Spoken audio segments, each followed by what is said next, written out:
যে তোকে নিজের সন্তানের চেয়েও বেশি কিছু হবে না, যে আমাদের কথা ভাবে না তার জন্য আমরাও কোনো কিছু ভাববো না, কখনো না, কখনো না। আর তোমাকেও আমি নিষেধ করে দিচ্ছি ঠাকুরপো, যে বাড়িতে নেই তার কথা কখনো তুমি মুখে এনো না। আমার মুখের দিকে তাকিয়ে তুমি এই কথাগুলো আরেকবার বলো তো বৌদি। আমি একবার ভালো করে যাচাই করে নি এমন নিষ্ঠুর হওয়ার অভিনয়টা তুমি ঠিকঠাক করতে পারছো কিনা। আমার চোখকে তুমি এত সহজে ফাঁকি দিতে পারবে না বৌদি। সবার সামনে তুমি নিজেকে যতই বাসান করে রাখতে চাও না কেন, সোনালির জন্য তোমার ওই মমতাময়ীর হৃদয়টাতে ভেঙে খান খান হয়ে যাবে বৌদি, ভেঙে খান খান হয়ে যাবে। তা আমার চেয়ে আর কেউ বুঝে না বৌদি, কেউ বুঝে না।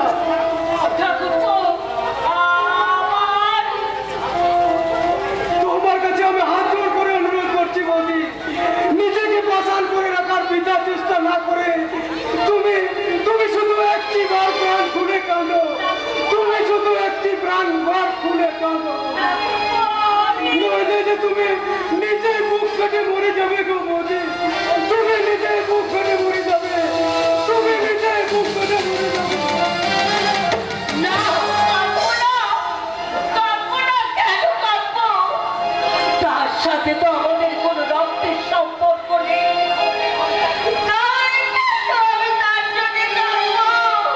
জানো আমি কাঁদবো না, একটুও কাঁদবো না, একটুও কাঁদবো না।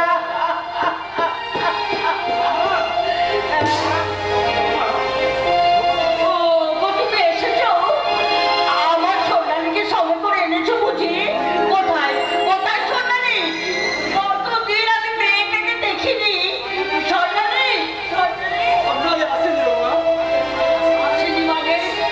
আবার সেই রোজের মতো বলবে আমাকে যে মেয়েটাকে কোথাও পাওয়া যাচ্ছে না, পাওয়া যাচ্ছে না।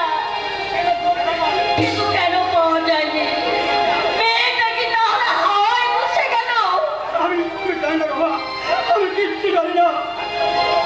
আজকে আমি বড় অসহায়। কিসের অসহায়?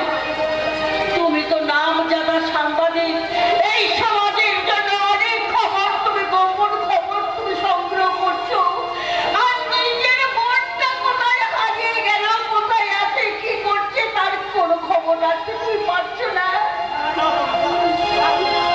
আমি পারছি না বাবা, আমি রোজ সকাল থেকে রাত্রি পর্যন্ত বহু জায়গায় খুঁজেছি, বহু মানুষকে ছবি লিখে বলেছি দাদা ভাইয়া এ আমার একমাত্র বোন সোনালী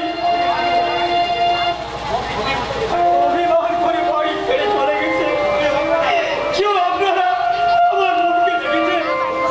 বলুন না, বলুন না দাদা ভাইয়া, বলুন না আমার বোনকে আপনারা কেউ দেখেছেন? কেউ কেউ কোনো উত্তর দেয় না, তাই না? না, শেষে নিরুপায় হয়ে আমি খুঁজে বেরিয়েছি, হসপিটালে মরছে খুঁজেছি। কত ভাগি অভিমানে হয়তো কোথাও ছিল নিশ্চয় তুমি। না, না, না, না, কোনো তুমি বলো না, কোনো বলো না, তুমি চুপ করো, তুমি চুপ করো। চমৎকার অভিনয় ভাইয়া, তোমার অভিনয় দেখে আমার মতো পাশার চোখে জল চলে।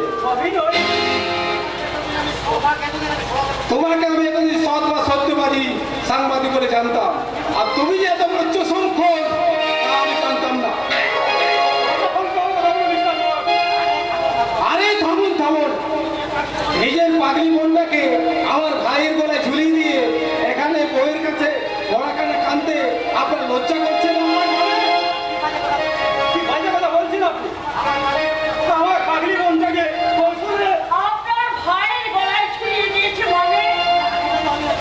মানেটা তো আমি বুঝতে পারছি না। তোমার স্বামী নিজে দাঁড়িয়ে থেকে আবার ভাইয়ের সাথে বোনের বিয়ে দিয়ে পেলেও যে বোন হারা গপ ফানছে ঠিক আমিও বুঝতে পারছি না। এভাবে আমার সাথে হেয়ালি করবেন না। হয়তো আমরা সত্যি মানসিকভাবে ভীষণ বিপর্যস্ত। দয়া করে আপনি এখন যেতে পারেন। না, উনি যাবেন না। ওনার হেয়ালিটা আমি শুনতে চাই।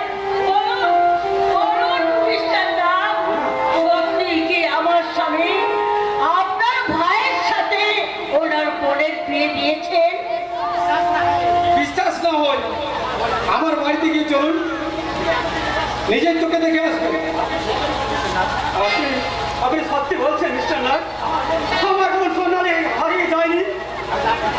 আর আপনার যে ভাতৃবধূ, শুনছো বাবা, শুনছো? আমাদের বোন হারিয়ে যায়নি গো। তাই অনেক বড় বাড়ির বউ। সেই জন্যই বুঝি এই কথাটা তুমি আমার কাছে গোপন করে গেলে, তাই না গো? অনেক বড় বাড়িতে বোনের বিয়ে দিয়েছ। এই কথা আমি জানলে যদি আমি তোমার বোনের বিয়েটা হিংসে করে ভেঙে দিই, সেই জন্যই। না বাবা না, তুই বিশ্বাস করো। 20 বছরের বিশ্বাসকে এক লহমায় তুমি ভেঙে চুরমার করে দিলে। এতদিনের সম্পর্কটাকে তুমি মিথ্যে করে দিলে। এতদিনে আমি জানতে পারলাম নিজের সন্তানের মতো মানুষ করলেও সন্তানই আমার কেউ না গো। ওই সন্তানই আমার কেউ।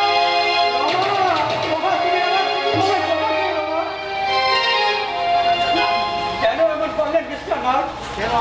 কেন আমাদের স্বামী স্ত্রীর মধ্যে অবিশ্বাসের বীজ ফেললেন আপনি? তার আগে তুমি বলো, কেন জেনে শুনে তোমার ওই পাগলি বোনটাকে আমার ভাইয়ের গলায় ঝুলিয়ে দিলে? কে বলেছে আমার বোন পাগলি? পাগলি না হলে সারাক্ষণ কম বলাই, তাকে সামাল দিতে আমরা সবাই হিমশিম খেয়ে যাচ্ছি। একবার মনে হয় মেয়েটাকে আমি পাগলা কারণে পাঠিয়ে দিই।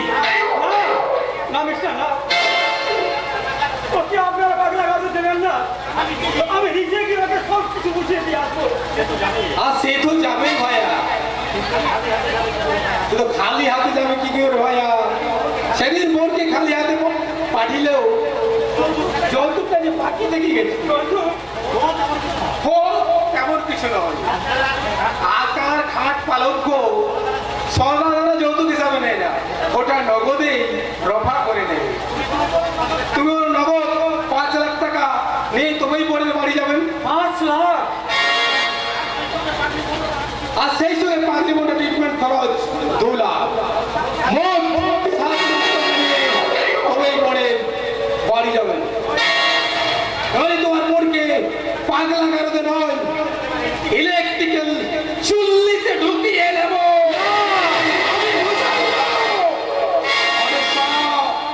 আমি গোত্র কেউ মতো সকল মারি না।